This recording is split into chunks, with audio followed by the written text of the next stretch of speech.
Dan kalau ada donya nyopir lah si kadang-kadang watena harta. Menyuruh masa susah kompak gede. Hana pakai-pakai. Wate kana nya hina rela. Menalah rela orientasi. Ya benar. Bukan kenyataan orang yang dah pegah yang dah nak pegah perjuangan ke depan berlebih good. Yang lepas semangat kalau nak siapa yang ada. Aman ke dia, damai ke dia, hana dengki-dengki, hana sapu api. Gedung bangkana nyan kakak cakap je. Gadah orientasi kan? Orientasi masa depan. Nyan masa depan yang pendek rela, apalagi masa depan yang panjang. Apa sebab? Tanya hana siap ngadanya.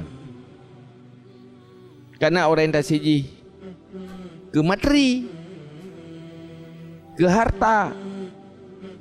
Tapi munyo hana orientasi ke harta, orientasi tetap ke deh hana hanya masalah kan? Menalah dunia yo. Jadi baik sampai berubah orientasi gara-gara ji. Munyo apabila gara-gara ji berubah orientasi nyala. Masa depan dunia, masa depan akhirat. Nya rasionalnya kenyataan orang yo. Gimana berhak?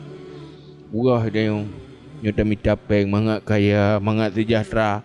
Pakan mu pergi jamun hana ko. Pakan gadah kompak jamun hana ko. Karena kan lagi ada berah. Ka berubah wasa dudo tak pegahnya wasail, dudo tak robah menjadi makasid. Hang kompak li karena igop na tanyo hana. Tapi menyohnya hana orientasi sama-sama hana orientasi na igop na gede. Hana tanyo hana gede. Na tanyo pigop hanya ke masalah, na igop pi tanyo hanya ke masalah. Sama-sama mantang untuk tujuan ke depan. Nyan sebenarnya yang inti rahasia aji yang perlu dah tepu dia. Jadi kendiri semata-mata dunianya tak celak. Penilai yang terjadi hinan baharta. Cuman biasa tak kalah.